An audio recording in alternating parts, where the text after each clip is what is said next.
Welcome back to Brass Tactics. And boy, that escalated quickly, huh? hmm These interesting times keep getting more interesting.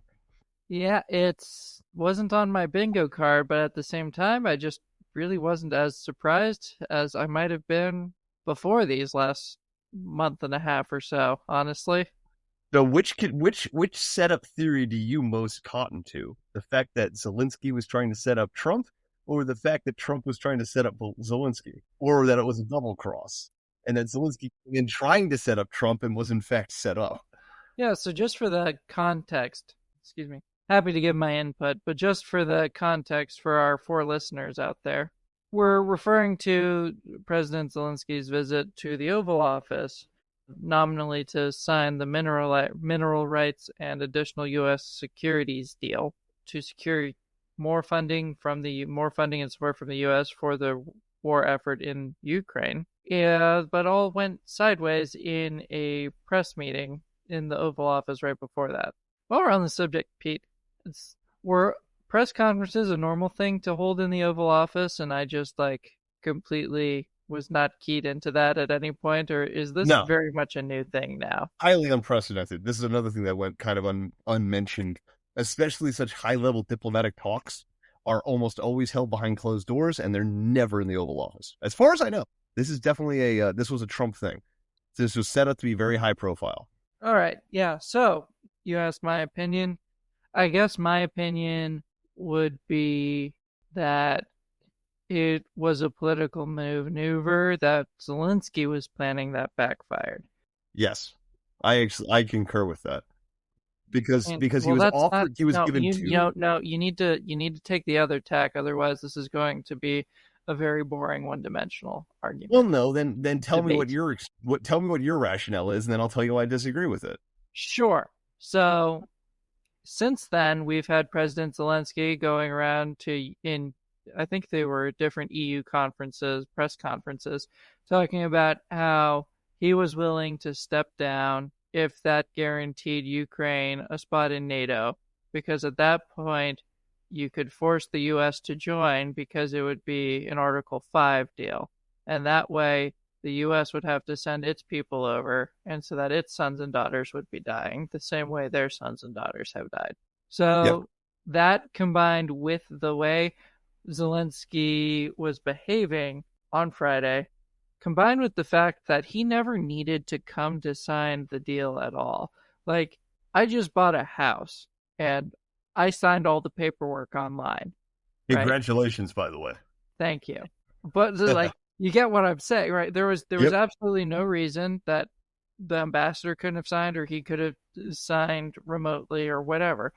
Yep. So he was coming to make a deal out of this, to not like an actual trade deal, but to deliver some sort of gravitas. He had some ulterior motive for coming other than just hmm coming. I Yes. thought maybe it was to show like congeniality, since he had been trading words on the internet with President Trump and Vice President Vance previously.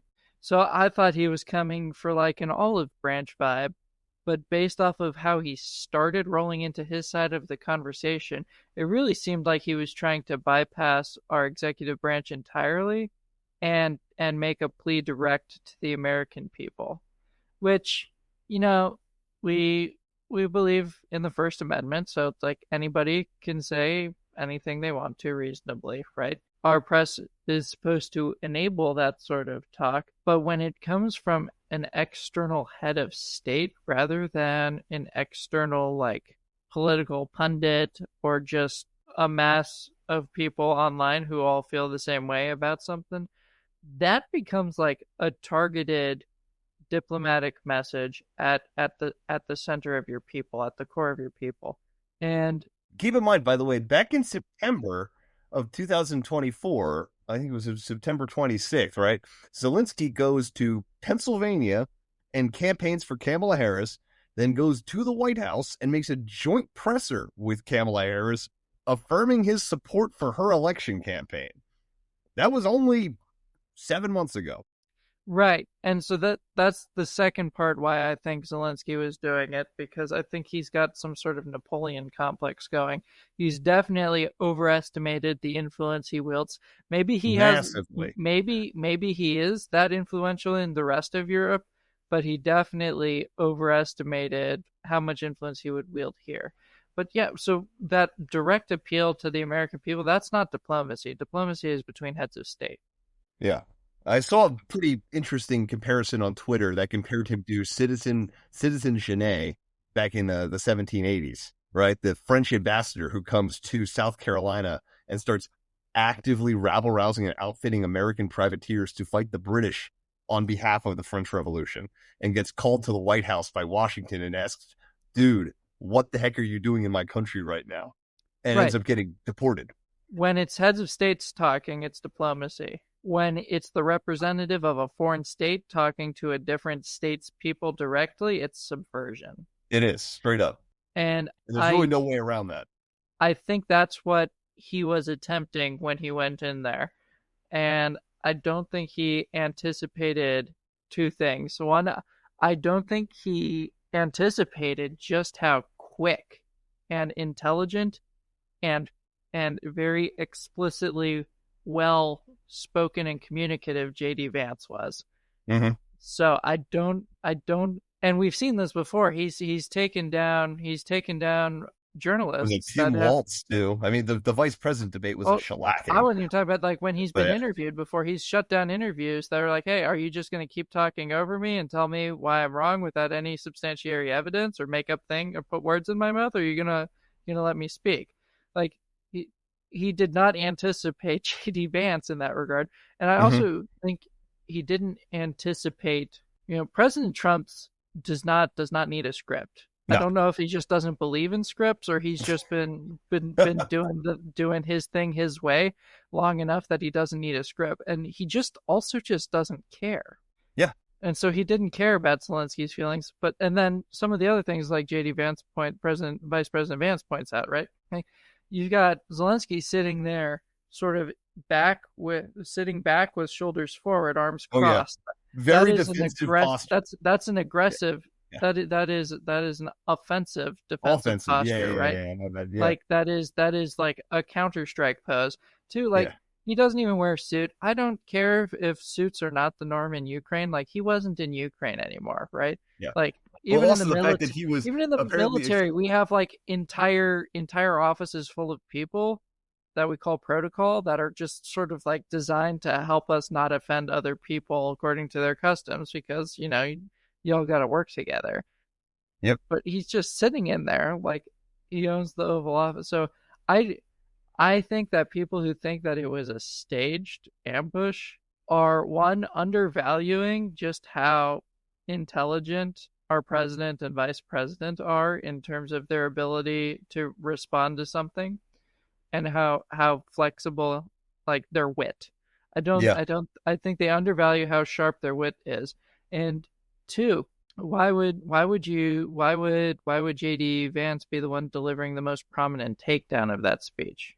yeah. Especially Like, after Rubio, after Secretary of State Rubio has spent the last month trying to set this peace deal up, like this security mineral deal up with the Ukrainians, to let it get yeah, evaporated in front of him. like they didn't say anything new. If this was an ambush, right? Usually that involves some sort of innovation, some way to catch somebody off guard or say something new, right?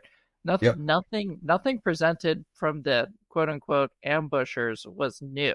Like, Yeah.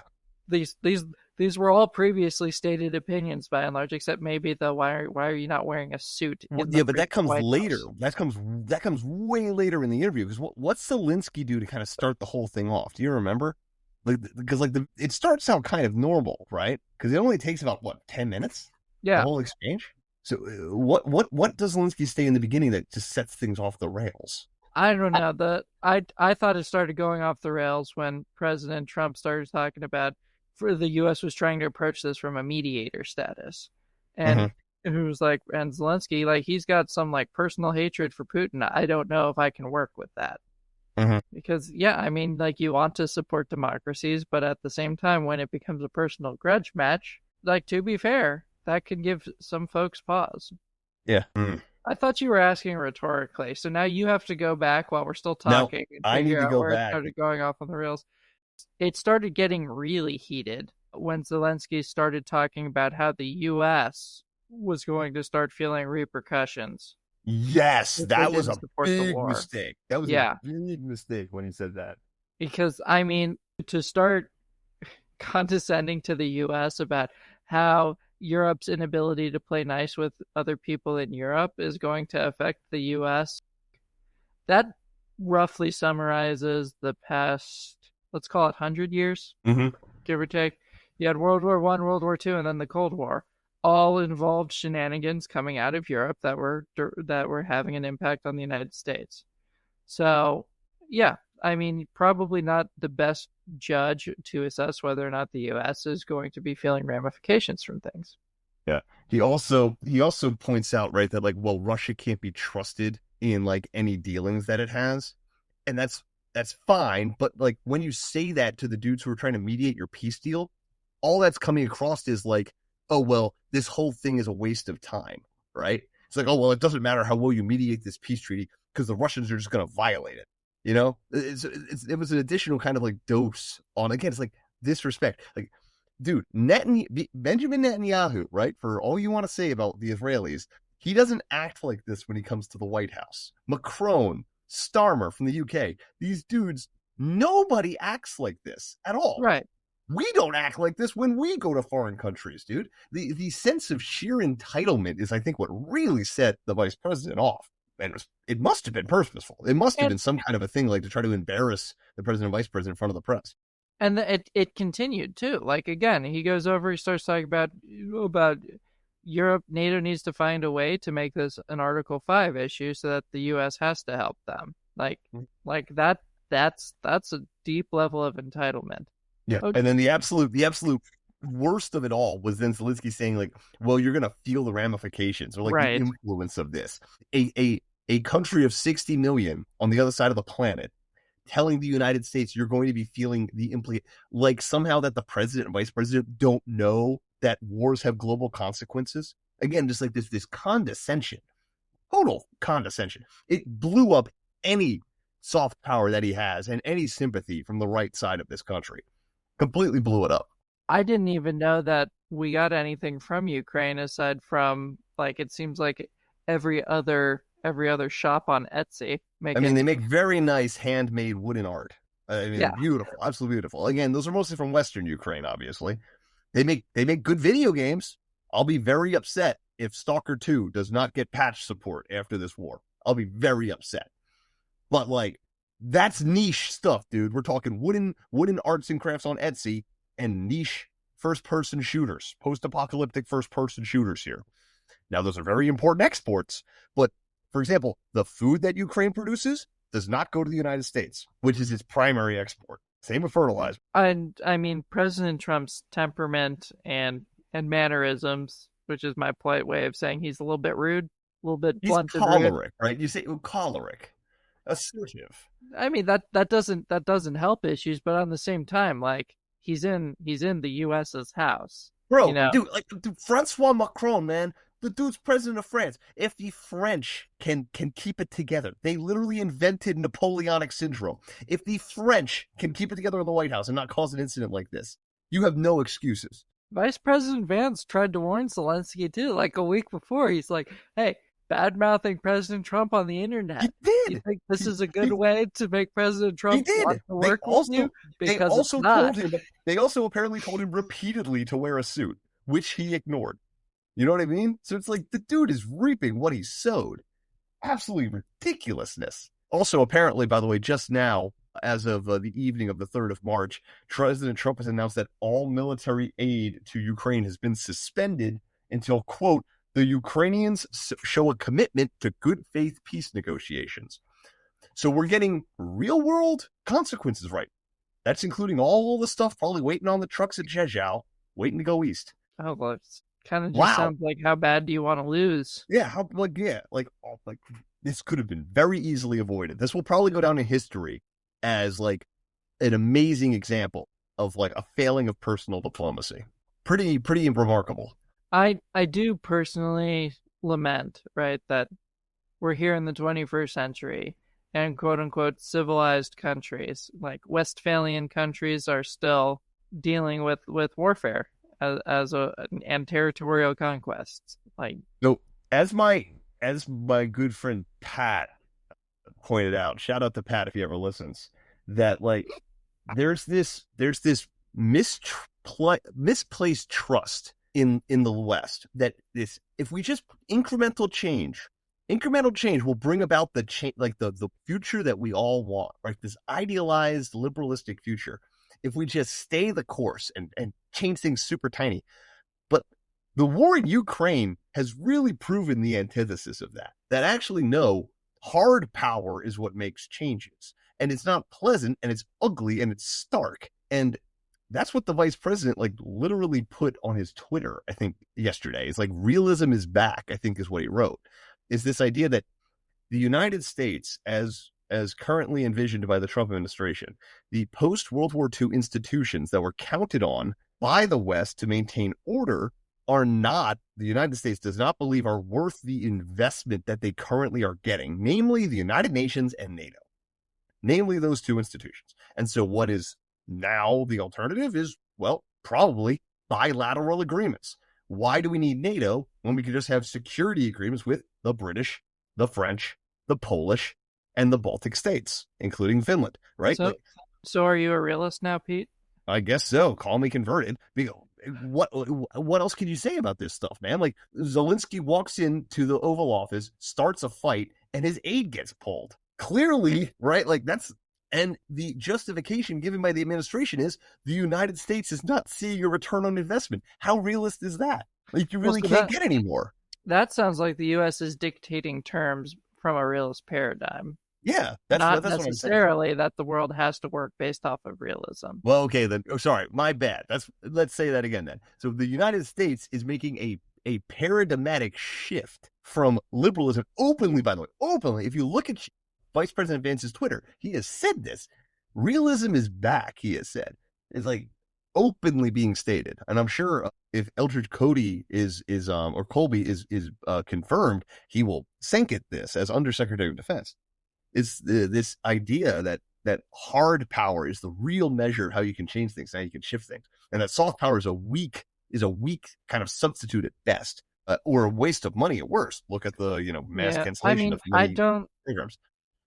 I don't think it's weak. I just think it's insidious, right? Mm. Look at it this way. Mm-hmm. What is the demographic turnoff of Europe looking at right now? What do you mean, turn I off? mean, how many more decades before Europeans are not ethnically European in their own countries anymore by At majority? current rates, France will be majority Muslim by 2060. So by the time our children are having children, France will be. You'll be hearing the freaking call to prayer from the Eiffel Tower. Right. There have been entire townships, even in New York. You had a whole neighborhood where you had a Muslim police force, right, Yep. trying to enforce Sharia law.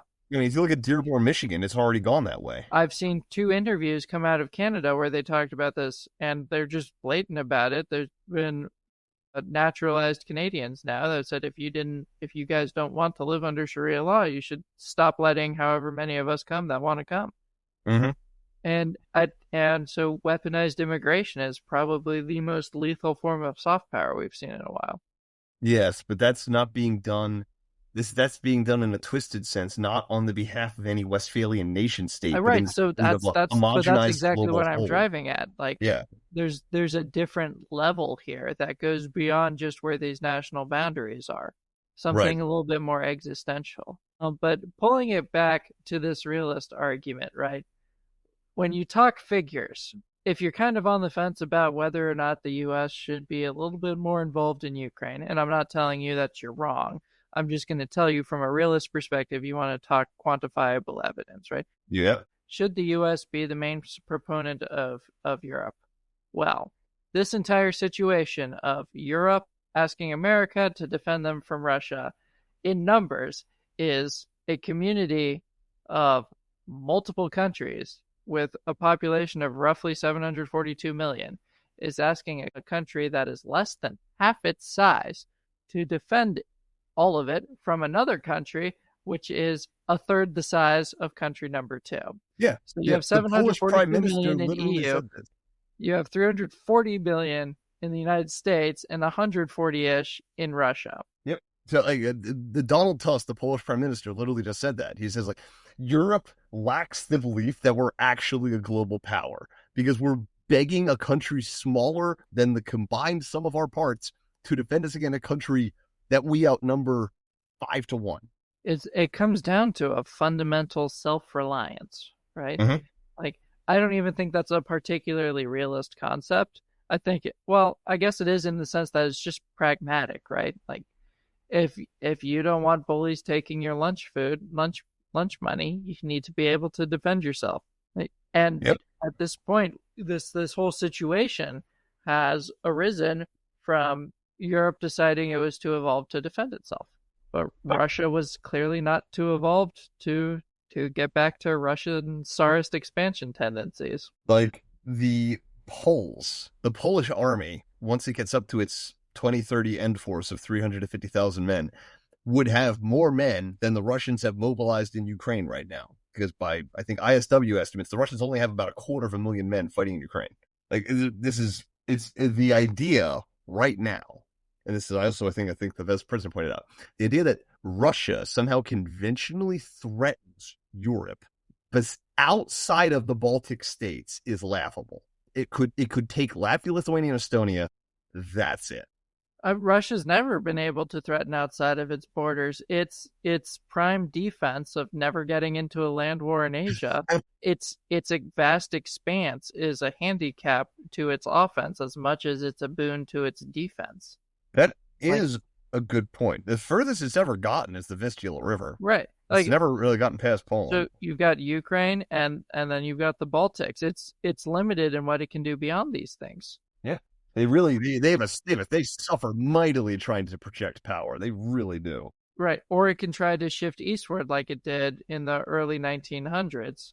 Mhm. When dinky little freshly industrialized and basically broke as heck Japan was able to defend itself Yeah, all right after smacking down at the sort of rudimentary Chinese industrialized yeah. The military in brand the new Japanese fleet was able to right. defeat both the Far Eastern and Russian Baltic fleets. But of course, the Russians have never been great sailors, so that's not a terribly impressive accomplishment. I mean, I it is mean, for the Japanese, they won a considering they were couple of using land wooden ships conflicts too. before. Yeah, that's true. I mean, that's right. Siege of Port Arthur, that was pretty massive. But so now Russia's trying to expand westward into Ukraine while China is literally just setting up some countries on the eastern part of Russia. Don't mind us. Yep. And it's just, Russia I is mean, fantastically weak. It's absolutely weak. Yeah. But China's been playing the land expansion game in a way that I would argue is also soft power. Well, Belt and Road is So, Belt and so Road's an there's, interesting mix of hard and soft though, because it's so really there's, hard cash, right? well, I mean, so if you want to be pedantic about it, you could call economic power sharp power, if you will. Oh, God, I hate But that though. But It's I mean, yeah, but besides the Belt and Road, like, I mean, what, 3 years ago, Bhutan turned around and realized that China had straight up built a city inside of Bhutan, and it's yep. just been creeping out its borders, just just just by staking a claim, like like manifest destiny style almost. Well, it's fait accompli, right? Right. They just do it. Yeah, So Pangda. By the way, if you want to look that town up, it's called Pangda. It's literally 10 kilometers inside Bhutan, and the Chinese didn't care and just built it. no, they did it on purpose. They Yeah, did it as a like one as a proof of concept and two as a show of force. Like yeah. it's Come and literally get it. because the Chinese have been living in a very realist way as well. Yep. Well, yeah, they just if they can do it, they do it, and there's really does this benefit us in the long term? That's really all it really considers. I think Russia just feels so scary because it's right next to Europe. It does, and also there's the shadow of the Soviet Union. We still think that somehow the Russian Federation has the capabilities of the Soviets, which harkens back only 30 years. Of all of these Western nations, too, right? I think something else. Poland is very much an outlier in this. Because normally, when you get beat down too many times in history, you stop getting talked about. Yeah, the Poles are a Poland somehow remarkably risen the stubborn people. opposite. And so I don't think you can discount the effects of the gene pool for France, Germany, England from the 1900s. There was a lot of just brain power, but also just like for lack of a better term, testosterone power, right? Like No, yeah, it's the World War One and World War Two it's the kill all their best men. it's the type A mentalities that are hunting the metals, you know? No, the And best men all go out and get killed. and You get a few lucky survivors like Tolkien and Lewis, but like the majority of them get whacked. America and Australia weren't put into that same existential threat zone. And Yeah, America and Australia also are, well, Australia is an island. America essentially is an island. yeah, but you also have to look at Canada because Canada didn't have the same loss, but then proceeded to neuter itself with horrific decision. I think Canada, East and West Canada, are going to have some strong altercations with each other in the near future. Yes.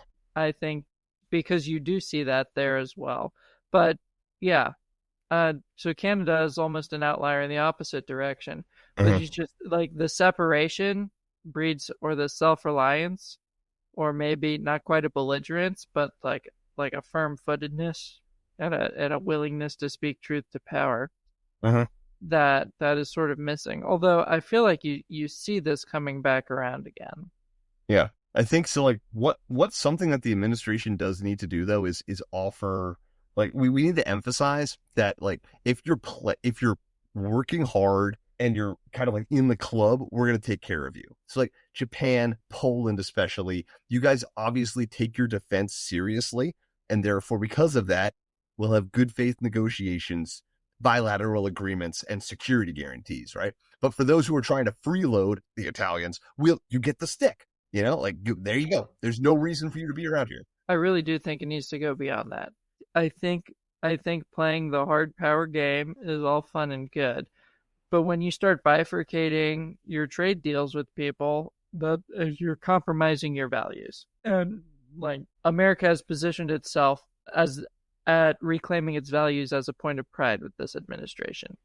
Uh huh. And I don't think you can maintain that point of pride if you do things like tolerate having friends that do not allow free speech. I agree. That's what I'm saying. Like, so you cut out the ones that don't. Well, yeah, even if they're funding their militaries adequately. Like, Okay. I don't think like China rose to power on everybody ignoring the downright atrocities everybody knew that they were committing because the China would play the I'm sorry, we're trying, or no, that didn't really happen. Yeah. I don't even know what a Tiananmen Square is. And so they rose to power, reaping the benefits of this system without hmm buying into its values and core beliefs. hmm And I think that's part of what catalyzed the world into the world we have today. After the Cold War started wrapping down, but after academia really started indoctrinating the kids into this sort of relativistic era, right?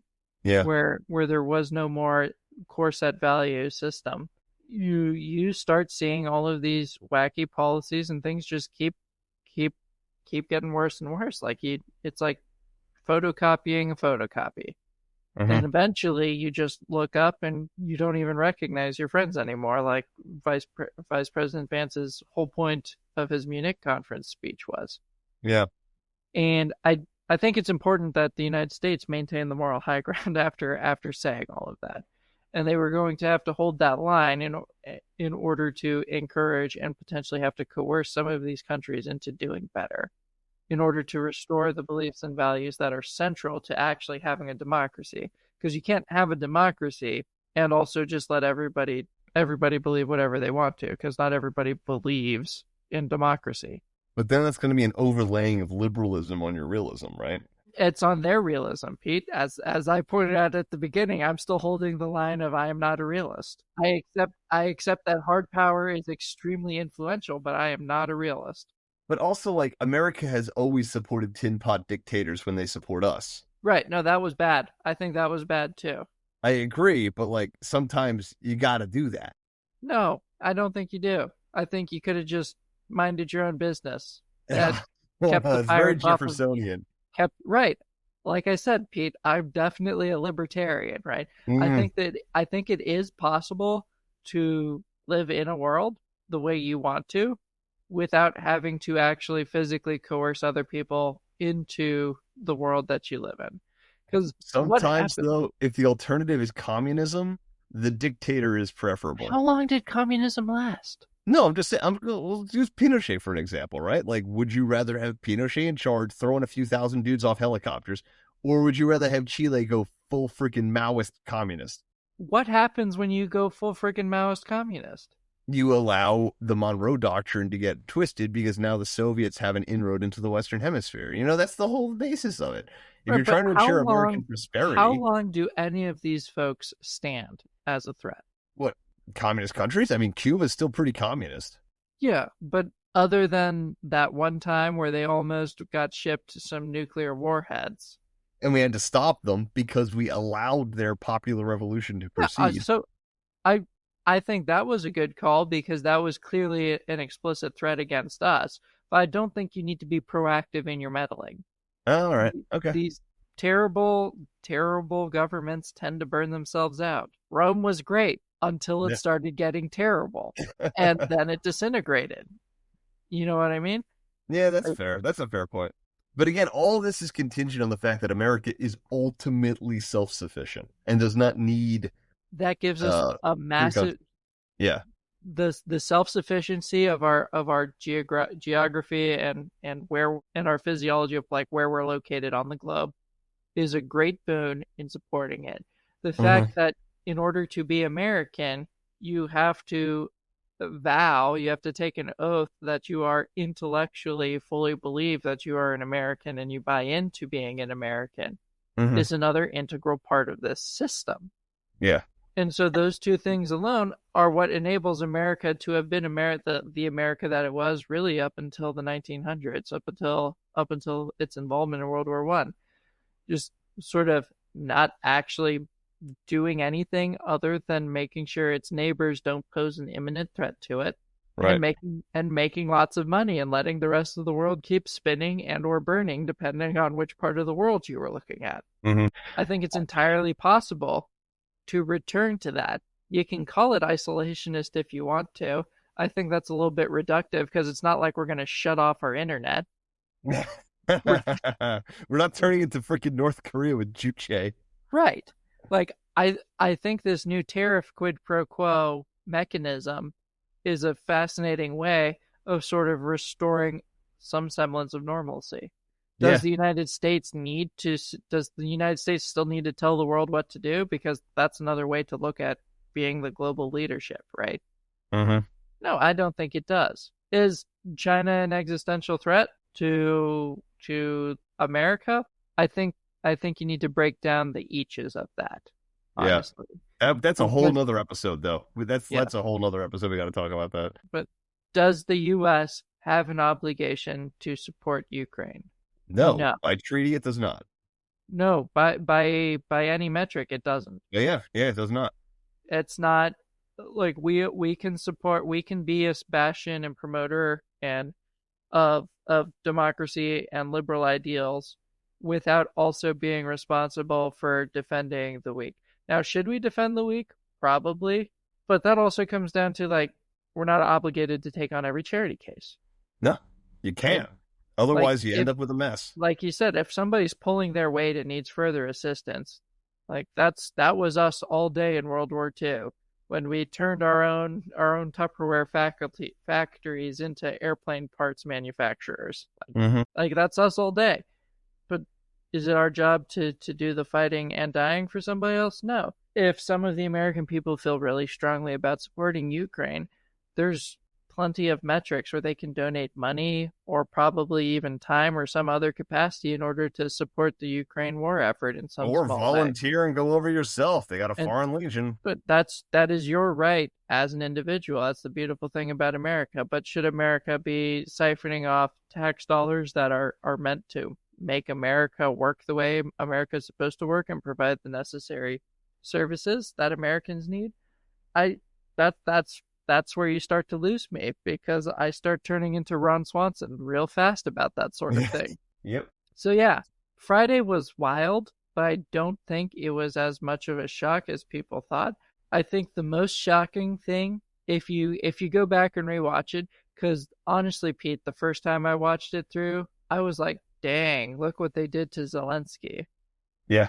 And then I watched it through a second time, and that's when I started like seeing the little details and the minutia that some of the other commentators were picking up on, Uh, and that's when I started actually forming an opinion about it. to be honest, the secondhand embarrassment, the cringe that I felt during the first was so painful. I had to take it. I had to take 3 attempts to watch it. Had you seen it before I sent it to you? No, I did not because I was teaching. I think when it was going on, Yeah, it was pretty bad. I got back. I was like, oh, dude. I was kind of like, wow, these AI videos have gotten unreal. Yep. So It's so yeah, I mean, realistic, I think but the most shocking part is this is probably like strike two or strike three of this is not the America you've gotten used to. yep. The Euros still don't get it. They still don't get it. I think the British Prime Minister might have said something about that as well. But I think by and large, you're right. There's a lot of assumptions of America's involvement in Europe that are sort of like one by one being invalidated. You know what I mean? Like Yeah. things that they didn't even consider on the table before. Yep. It's earth shattering for the Euros. Absolutely earth shattering because they've never even looked forward into a future where America doesn't foot the bill for them. Oh no. I wonder how many of them are still going to have robust welfare systems once they Mm. start having to fund their defenses significantly. Yep. I Because mean, that's with their migrant load, their welfare systems were collapsing anyway with that's all the it, migrants that they've and taken in. and you know like that form of socialism is a great thing to talk about, especially because it's like in some ways it's like living in mom's basement, talking about Yeah. how all of the amenities should be free. I'm like, yeah, okay, because you really haven't had to work to pay for them yet, have you? Yep. Have you there, Timmy? I know. It does make all of their little brags ring very hollow. Okay. Well, I think that's enough Hmm. commentary on the commentary, that sort of meta commentary we got going on. We'll have to cycle back and discuss how like the US and China is in this new world, right? This brave new realist world, or libertarian world, which we'll have to discuss. I mean, I think it'd be awesome if we lived in a libertarian world. I don't know if we're going to get there.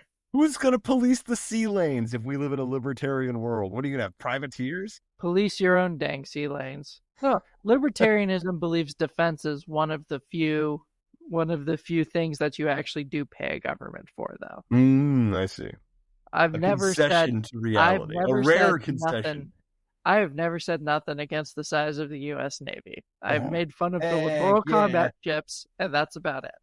Oh yeah, I mean those are just asking for it though. I think maybe we're done with aircraft carriers too. Drones are I much agree. smaller. I agree.